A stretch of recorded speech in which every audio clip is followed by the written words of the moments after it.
Welcome back to another episode of Antique Overland. It's been a long winter for us, and while it hasn't been an overly snowy or rainy one, it's been cold, and summer seems long overdue, for me at least. May saw our first trip of the season with us returning to Sly Park, site of the Gypsy portion of the 2025 National Motor Camp, and our shakedown trip from last May. Our Model A is currently facing some engine work, so we opted to tent camp it for the weekend, which actually turned out great for us. It gave us the opportunity to try out some of our early model tents and fully pack the Big Six for a weekend. The whole experience gave us a reason to try and focus on using some of our earliest equipment, both for something fun and different, but also to get some good hands-on experience with it and play around with a little bit more experimental archaeology.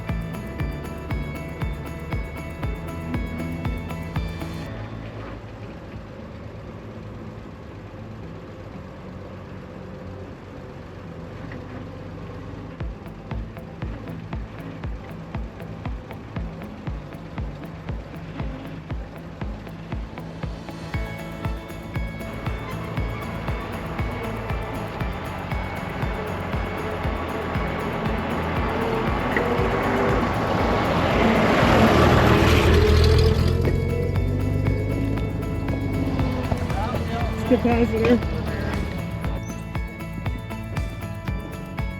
Greetings from the road. Greetings from the road. And Nelson's new little trailer. Props for the weekend went to Nelson and his freshly restored 1933 Pullman camper trailer.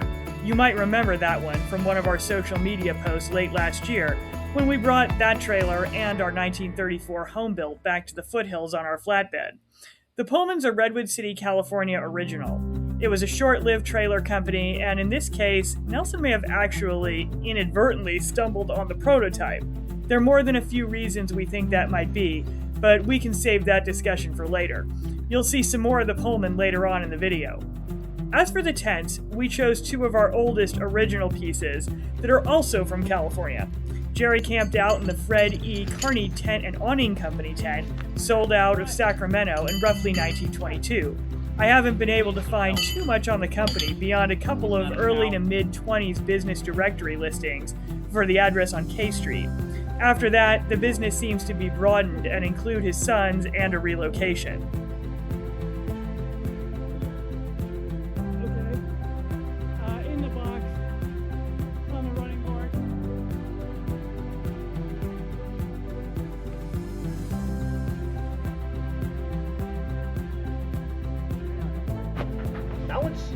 So this one was made on K Street in Sacramento. Yeah. Okay, We found it over in Carson City. If you need more stakes, you gotta pull it out. Yeah, I'll pull more of it. Let's work on this one. I can get that done. Alright. Ethan and I made our home away from home in the Sun Tent Luebbert that weekend. Sun Tent has a long history and really deserves a video all its own. The company was actually featured as a venue at the Panama-Pacific Exposition in San Francisco in 1915, where their display included a complete camp setup for anyone looking for the latest in motor camping equipment. I like it both for its early California connection, but also as it's undoubtedly one of the earliest tents in our collection.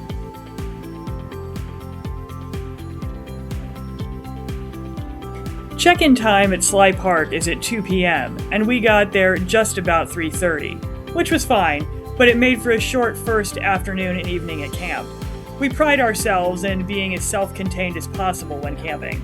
It's part of the reason we repackage our food in period-appropriate containers whenever possible, and regularly haul water back to our camp.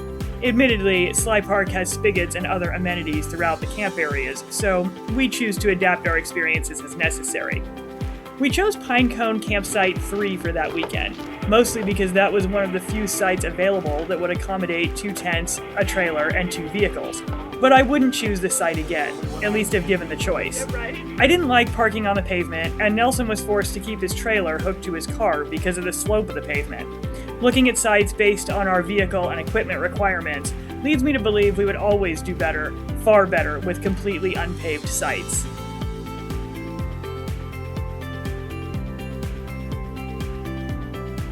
As for cooking that weekend, all the recipes came from Mrs. Fryer's Loose Leaf Cookbook from 1922. This copy happened to have belonged to Nelson's grandmother, which made it even more fun and personal of an experience. I've been a cookbook collector for over almost a decade now, though I typically prefer 19th century cookbooks. Mrs. Fryer's is probably one of the most user-friendly cookbooks I've worked with in a long time. They're readily available, and if you're looking for some great period recipes, I highly recommend it, especially for those just beginning their experimentation with period cooking. Beyond the ease of directions was the flavor palette. Cooking and eating mostly 19th century food until comparatively recently has really changed our flavor palettes, and Mrs. Fryer's recipes include those that use seasonings like mace and clove, which we all enjoy, and are a little more common for us.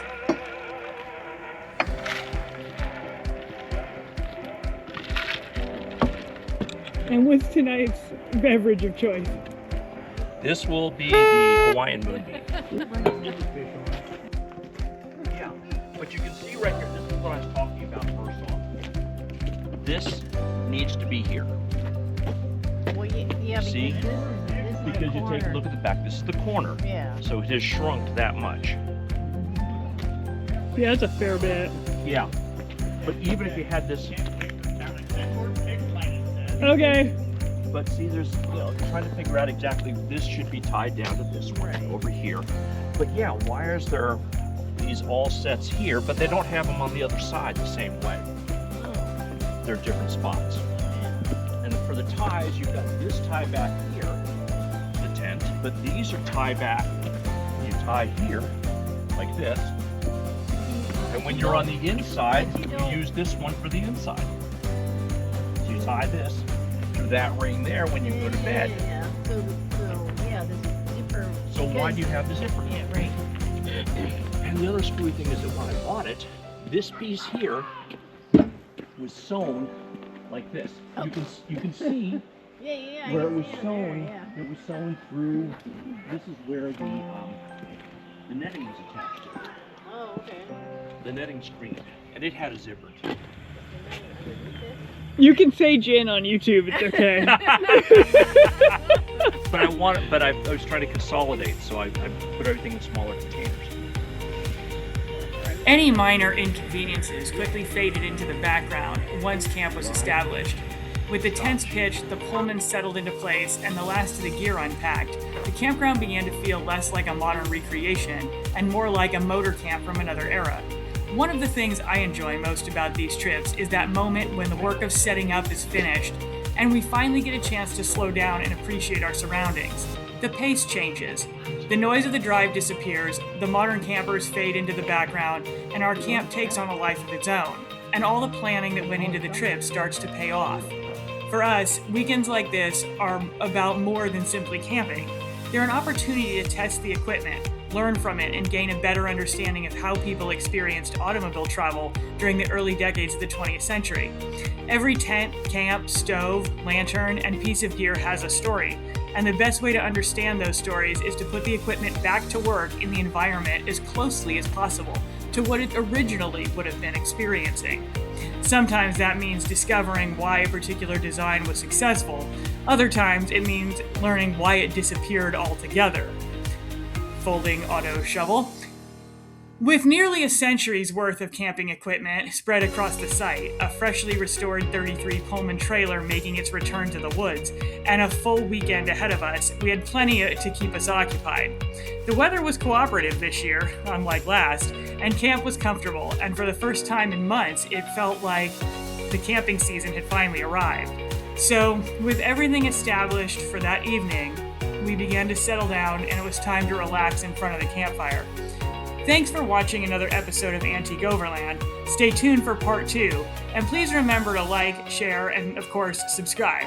See you in the next episode. No, I'm building a fire. I need some stock footage.